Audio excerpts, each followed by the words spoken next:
résultats. La Cour constitutionnelle va rendre son arrêt de proclamation des résultats définitifs du deuxième tour de l'élection du président de la République, scrutin du 11 août 2013.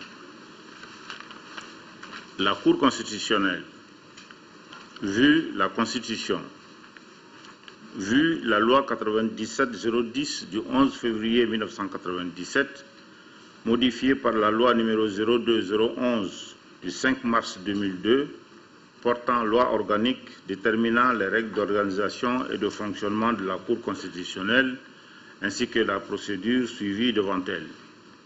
Vu la loi numéro 06-044 du 4 septembre 2006, portant loi électorale, modifiée par les lois numéro 2011-085 du 30 décembre 2011 et 2013-017 du 21 mai 2013. Vu le décret numéro 94-421 PRM du 21 décembre 1994 portant organisation du secrétariat général du greffe de la Cour constitutionnelle.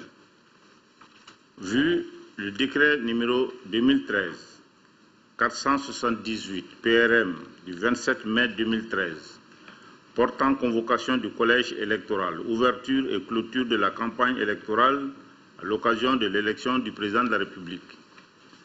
Vu le règlement intérieur de la Cour constitutionnelle en date du 28 août 2002, vu la proclamation de la Cour constitutionnelle en date du 4 juillet 2013, arrêtant la liste définitive des candidats à l'élection du président de la République, scrutin du 28 juillet 2013.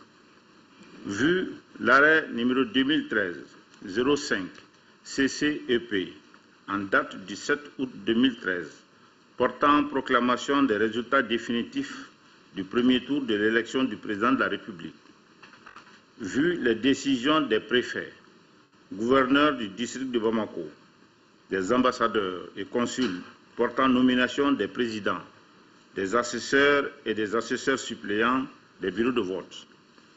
Vu les procès-verbaux du scrutin du 11 août 2013 et les documents y annexés, dont notamment les feuilles de dépouillement établies par les bureaux de vote transmis à la Cour constitutionnelle par le ministre de l'Administration territoriale, de la décentralisation et de l'aménagement du territoire. Vu les rapports des membres de la Cour constitutionnelle, vu les rapports des délégués de la Cour constitutionnelle, vu les rapports de la Commission électorale nationale indépendante sur le deuxième tour de l'élection du président de la République, les rapporteurs entendus, considérant que par proclamation, en date du 4 juillet 2013, la Cour constitutionnelle a arrêté la liste définitive des candidats à l'élection du président de la République le 28 juillet 2013. Considérant que par arrêt numéro 2013-05 CCEP en date du 7 août 2013, la Cour a constaté qu'aucun des candidats n'a obtenu au premier tour de l'élection le 28 juillet 2013 la majorité des suffrages et par voie de conséquence a décidé que les deux candidats, Ibrahim Boubacar Keïta et Soumaïla Cissé, qui ont recueilli le plus grand nombre de suffrages au premier tour, peuvent seuls se présenter au second tour le 11 août 2013. Considérant qu'au terme des dispositions combinées des articles 33, dernier alinéa, et 86 de la Constitution, la Cour constitutionnelle statue obligatoirement sur la régularité de l'élection du président de la République. Elle statue sur les réclamations et proclame les résultats. Considérant que les modalités du contentieux des réclamations sont fixées par la loi organique sur la Cour en son article 32 nouveau qui dispose ceci.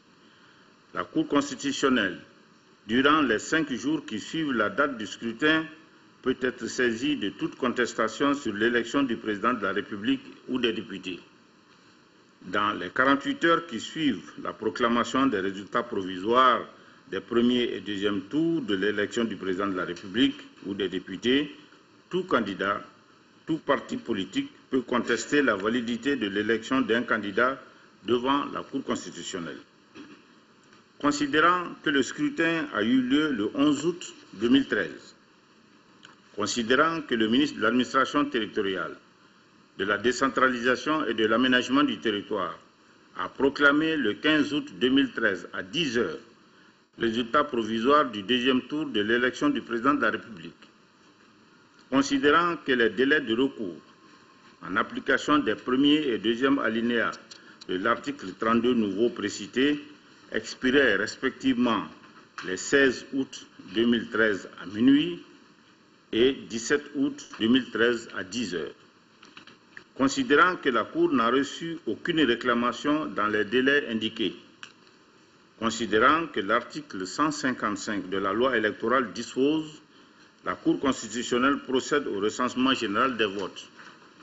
À cet effet, le ministre chargé de l'administration territoriale lui transmet sans délai les procès-verbaux des opérations du scrutin, accompagnés des pièces qui doivent y être annexées conformément à la loi.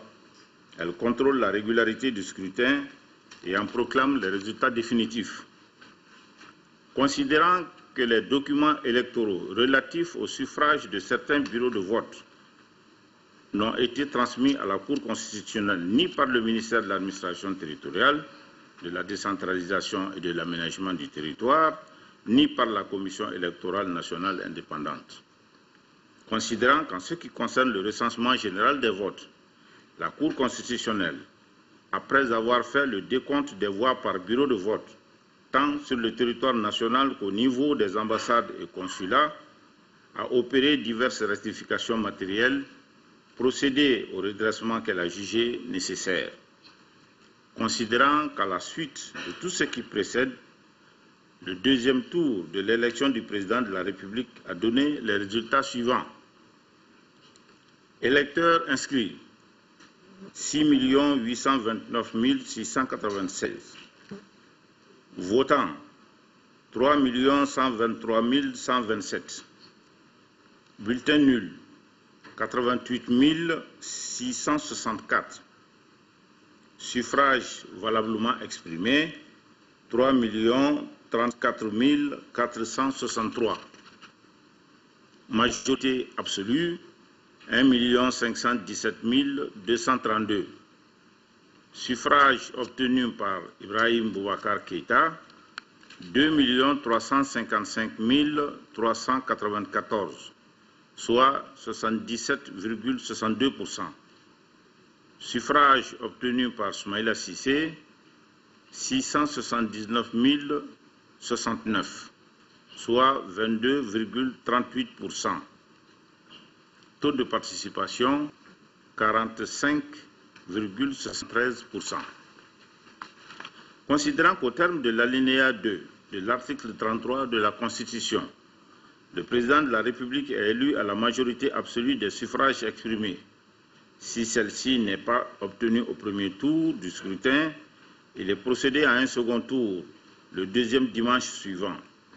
Ce second tour est ouvert seulement aux deux candidats ayant réuni le plus grand nombre de suffrages. Considérant qu'au second tour de l'élection présidentielle, M. Ibrahim Boubacar Keïta a obtenu 2 355 394 voix, M. Soumaïla Cissé a obtenu 679 069 voix, qu'ainsi M. Ibrahim Boubacar Keïta a recueilli la majorité absolue des suffrages exprimés pour être proclamé élu président de la République. Considérant que l'article 37 de la Constitution dispose que le président de la République élu entre en fonction 15 jours après la proclamation officielle des résultats. Par ces motifs, article 1er, proclame élu président de la République M. Ibrahim Boubacar Keïta. Article 2, dit que le mandat de M. Ibrahim Boubacar Keïta prendra effet pour compter du 4 septembre 2013 à 0 h. Article 3, dit qu'en voie d'entrée en fonction, le président élu prête serment devant la Cour suprême. Article 4, ordonne la notification du présent arrêt au président de la République, aux deux candidats par les soins du gouvernement, aux représentants de l'État dans les circonscriptions administratives ainsi qu'au chef des missions diplomatiques et consulaires du Mali et sa publication au journal officiel. Ont siégé à Bamako le 20 août 2013, M. Amadi Tamba Kamara, président, M. Makan Kremakan Dambélé, conseiller, Mme Manassa Danyoko, conseiller, Mme Fatmata Dial, conseiller, M. Malé Diakité, conseiller, Mme Dao Rokiatou Koulibaly, conseiller, M. Ousmane Traoré, conseiller, Mme Diara Fatmata Dambélé, conseiller, M. Amadou Keita, conseiller, avec l'assistance de Maître Koulibaly Dabou Traoré, greffier en chef. Le rôle de la Cour constitutionnelle est épuisé, l'audience est levée. Je vous remercie.